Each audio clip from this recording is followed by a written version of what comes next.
Chapter 56 of Pride and Prejudice by Jane Austen.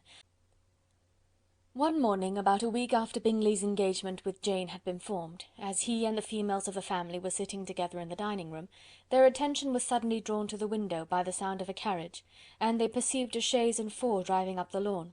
It was too early in the morning for visitors, and besides the equipage did not answer to that of any of their neighbours. The horses were post, and neither the carriage nor the livery of the servant who preceded it were familiar to them.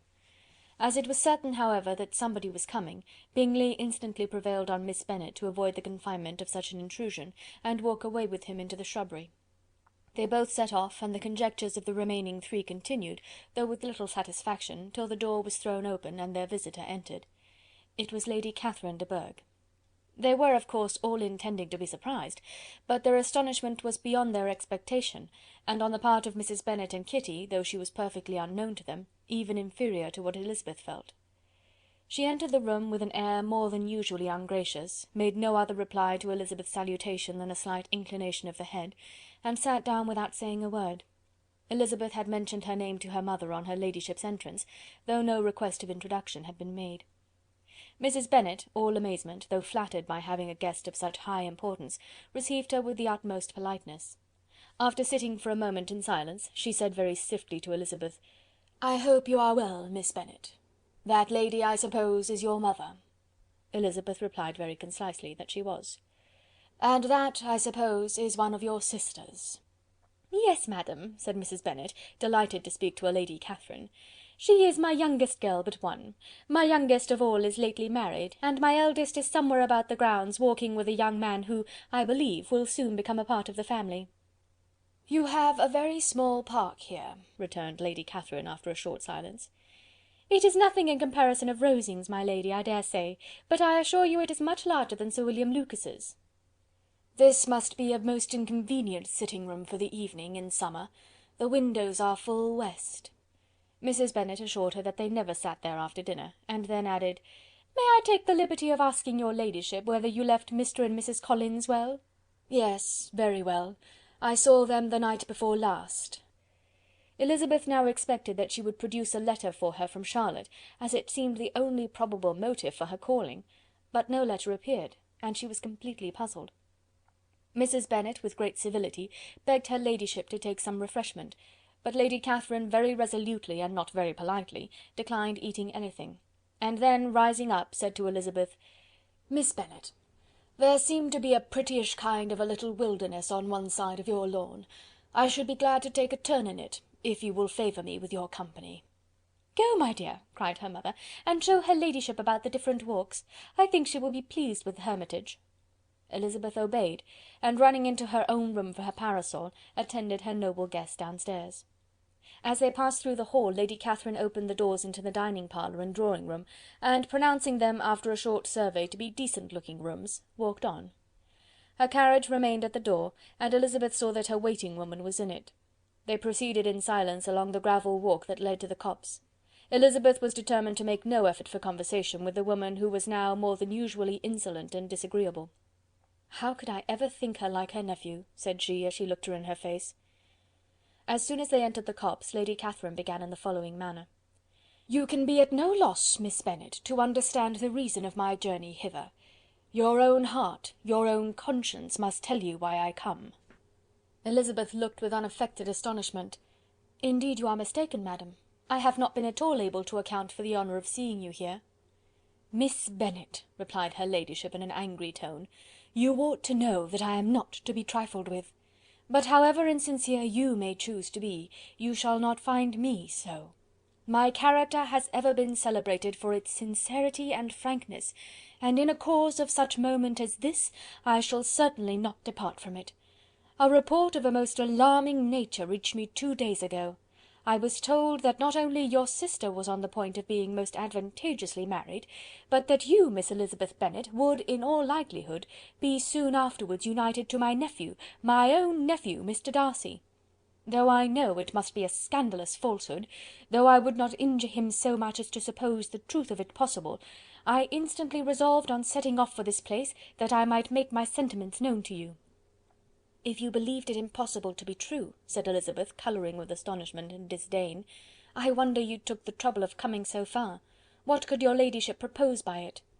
"At once to insist upon having such a report universally contradicted." "Your coming to Longbourn to see me and my family," said Elizabeth coolly, "will be rather a confirmation of it, if indeed such a report is in existence." "If! Do you then pretend to be ignorant of it? Has it not been industriously circulated by yourselves? Do you not know that such a report is spread abroad?" "I never heard that it was." "And can you likewise declare that there is no foundation for it?" "I do not pretend to possess equal frankness with your ladyship. You may ask questions which I shall not choose to answer." "This is not to be borne! Miss Bennet, I insist on being satisfied. Has my nephew made you an offer of marriage?" "Your ladyship has declared it to be impossible." "It ought to be so, it must be so, while he retains the use of his reason. But your arts and allurements may, in a moment of infatuation, have made him forget what he owes to himself and to all his family. You may have drawn him in." "If I have, I shall be the last person to confess it." "Miss Bennet, do you know who I am? I have not been accustomed to such language as this. I am almost the nearest relation he has in the world, and am entitled to know all his dearest concerns." "But you are not entitled to know mine, nor will such behaviour as this ever induce me to be explicit." "Let me be rightly understood. This match, to which you have the presumption to aspire, can never take place. No, never. Mr. Darcy is engaged to my daughter. Now what have you to say?" "Only this, that if he is so, you can have no reason to suppose he will make an offer to me." Lady Catherine hesitated for a moment, and then replied: "The engagement between them is of a peculiar kind. From their infancy they have been intended for each other. It was the favourite wish of his mother as well as of hers.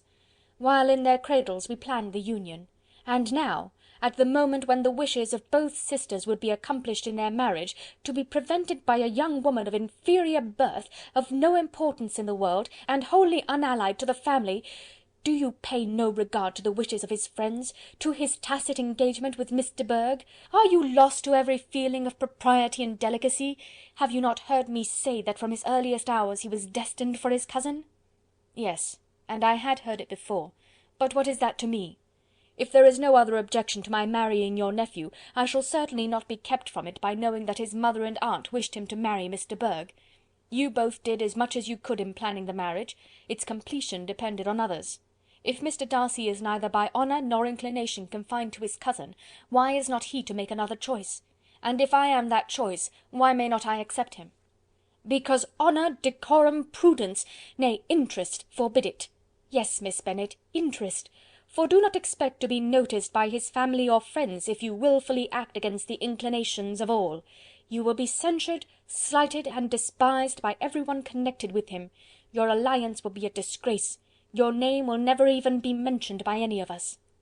"These are heavy misfortunes," replied Elizabeth, "but the wife of Mr. Darcy must have such extraordinary sources of happiness necessarily attached to her situation, that she could, upon the whole, have no cause to repine." "Obstinate, headstrong girl! I am ashamed of you. Is this your gratitude for my attentions to you last spring? Is nothing due to me on that score? Let us sit down. You are to understand, Miss Bennet, that I came here with the determined resolution of carrying my purpose, nor will I be dissuaded from it. I have not been used to submit to any person's whims. I have not been in the habit of brooking disappointment. That will make your ladyship's situation at present more pitiable, but it will have no effect on me. I will not be interrupted. Hear me in silence. My daughter and my nephew are formed for each other. They are descended, on the maternal side, from the same noble line, and on the father's, from respectable, honourable, and ancient, though untitled families. Their fortune on both sides is splendid. They are destined for each other by the voice of every member of their respective houses, and what is to divide them? The upstart pretensions of a young woman without family, connections, or fortune? Is this to be endured? But it must not, shall not be. If you were sensible of your own good, you would not wish to quit the sphere in which you have been brought up. In marrying your nephew, I should not consider myself as quitting that sphere. He is a gentleman, I am a gentleman's daughter. So far we are equal. True. You are a gentleman's daughter, but who was your mother? Who are your uncles and aunts? Do not imagine me ignorant of their condition. "Whatever my connections may be," said Elizabeth, "if your nephew does not object to them, they can be nothing to you. Tell me once and for all, are you engaged to him?" Though Elizabeth would not, for the mere purpose of obliging Lady Catherine, have answered this question, she could not but say, after a moment's deliberation, "I am not." Lady Catherine seemed pleased. "And will you promise me never to enter into such an engagement?" "I will make no promise of the kind." "Miss Bennet, I am shocked and astonished. I expected to find a more reasonable young woman. But do not deceive yourself into a belief that I will never recede. I shall not go away until you have given me the assurance I require. And I certainly never shall give it. I am not to be intimidated into anything so wholly unreasonable. Your ladyship wants Mr. Darcy to marry your daughter, but would my giving you the wished-for promise make their marriage at all more probable? Supposing him to be attached to me, would my refusing to accept his hand make him wish to bestow it on his cousin? Allow me to say, Lady Catherine, that the arguments with which you have supported this extraordinary application have been as frivolous as the application was ill-judged. You have widely mistaken my character, if you think I can be worked on by such persuasions as these. How far your nephew might approve of your interference in his affairs I cannot tell, but you have certainly no right to concern yourself in mine. I must beg, therefore, to be importuned no farther on the subject." "Not so hasty, if you please. I have by no means done. To all the objections I have already urged, I have still another to add. I am no stranger to the particulars of your youngest sister's infamous elopement. I know it all, that the young man's marrying her was a patched-up business at the expense of your father and uncles. And is such a girl to be my nephew's sister? Is her husband, is the son of his late father's steward, to be his brother? Heaven and earth! Of what are you thinking? Are the shades of Pemberley to be thus polluted?" "You can now have nothing further to say," she resentfully answered. "You have insulted me in every possible method. I must beg you to return to the house." And she rose as she spoke.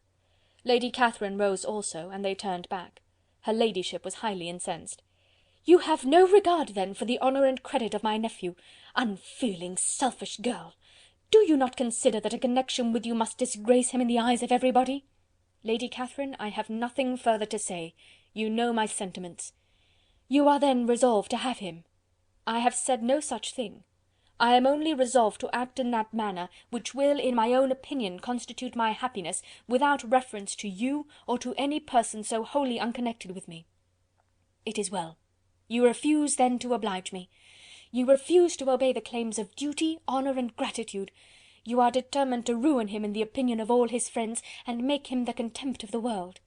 "Neither duty, nor honour, nor gratitude," replied Elizabeth, "have any possible claim on me in the present instance. No principle of either would be violated by my marriage with Mr. Darcy. And with regard to the resentment of his family, or the indignation of the world, if the former were excited by his marrying me, it would not give me one moment's concern, and the world in general would have too much sense to join in the scorn." "And this is your real opinion? This is your final resolve? Very well. I shall now know how to act. Do not imagine, Miss Bennet, that your ambition will ever be gratified. I came to try you. I hoped to find you reasonable, but depend upon it I will carry my point." In this manner Lady Catherine talked on, till they were at the door of the carriage, when, turning hastily around, she added, "I take no leave of you, Miss Bennet. I send no compliments to your mother. You deserve no such attention. I am most seriously displeased." Elizabeth made no answer, and without attempting to persuade her ladyship to return into the house, walked quietly into it herself. She heard the carriage drive away as she proceeded upstairs. Her mother impatiently met her at the door of the dressing-room, to ask why Lady Catherine would not come in again and rest herself. "She did not choose it," said her daughter. "She would go." "She is a very fine-looking woman, and her calling here was prodigiously civil, for she only came, I suppose, to tell us the Collinses were well. She is on her road somewhere, I dare say, and so, passing through Meryton, thought she might as well call on you. I suppose she had nothing particular to say to you, Lizzy?" Elizabeth was forced to give into a little falsehood here, for to acknowledge the substance of their conversation was impossible. Chapter 56.